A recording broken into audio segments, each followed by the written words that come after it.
আমি একজন বাইদ্দার ফুত কথা বলতেছি আপনাদের সামনে। বাইদ্দার ফুত সাফুরে চিনেননি, মেজনি চিনেন। আমার মা এই আপনাদের এই গ্রামে গ্রামে ঘুরছে, গ্রামে গ্রামে ঘুরছে। আমার মা এত কষ্ট করে আমাকে লেখাপড়া করেছে, মানুষ বানাইছে। আজকে আলেম হওয়ার কারণে কি সম্মান কমছে? এই যে আজকের প্রধান বক্তা আসতেছে আনিসুর রহমান আশরাফি, কলিজা দিয়ে মহব্বত করে। আমি বাইদ্দার ফুত, কেউ বিশ্বাস করবো না। কার আদর্শ এটা বলেন? এটা কার আদর্শ? রাসূলের আদর্শ। আল্লাহ তাআলা দামি বানিয়েছে। আমার মসজিদের পাশে একজন ম্যানেজার আছে, একজন এমডি আছে, ম্যানেজার এমডি, 4-5 লক্ষ টাকা বেতন। আমি গেলে চেয়ার ছেড়ে দেয়। আমি বাইদ্দার ফুত, সাফুরের ছেলে, কিন্তু আমি গেলে কি চেয়ার ছেড়ে দেয়। পশ্চিম উৎসাহে থাকি। এই কোরআন অর্জন করছি, ইলম অর্জন করছি। আল্লাহ তাআলা আলহামদুলিল্লাহ দেশের বিভিন্ন প্রান্তে আপনাদের দোয়ায় আল্লাহ তাআলা দ্বীনের কথা বলায়, দ্বীনের কথা বলি শুধুমাত্র কোরআনের জন্য। কিসের জন্য? কোরআনের জন্য।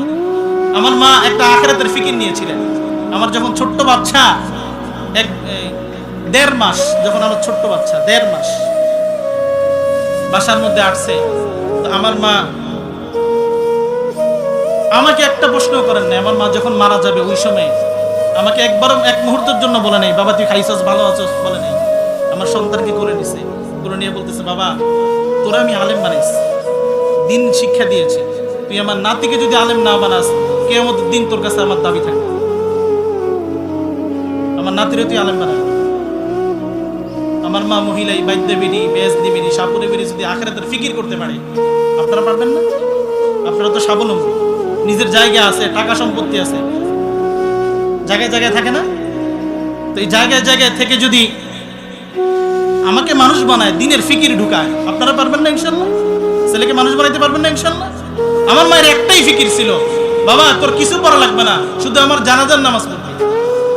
বড় আলেমও হওয়া লাগবে না, বড় মসজিদের হুজুর হওয়া লাগবে না, খালি আমার জানাজা পড়াইবে। আমার মা আমার জন্য এত ফিকির করছে।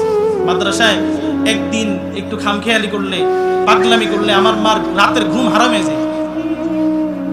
যে সন্তান কি করতেছে? আমি আপনাদের এলাকার সন্তান। তো বলেন, রাসূলের আদর্শ গ্রহণ করার কারণে আল্লাহ ইজ্জত কমাইছে না বাড়াইছে? দোয়া করবেন তো আমার জন্য।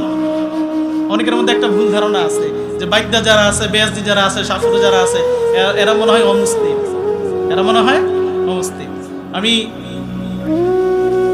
ব্রাহ্মণবাড়িয়া বিজয়নগর একটা এলাকা আছে, যখন আমি বয়ান করছি, বলছি হুজুর এরা তো অমুসলিম। বলছে না, আপনারা শুনে রাখুন, বেদে সম্প্রদায় সাপুরে যারা আছে এরা 99% মুসলমান, 99% মুসলমান। পিছিয়ে আছে কি জন্যে? এই জন্যই পিছিয়ে আছে যে দিন থেকে, দূর থেকে যদি আপনারা একটু মহব্বত করে আগে আনেন, ইনশাল্লাহ পরিবর্তন হবে। এই যে আমরা যে পশ্চিম রূপসার মধ্যে আছি, আমার এলাকার অনেকেই এখানে আছেন সামনে, আলহামদুলিল্লাহ ছোট কাল থেকে নিজের সন্তান মনে করে মানুষ করছে, নিজের আপন লোক মনে করে দেখাশোনা করছে।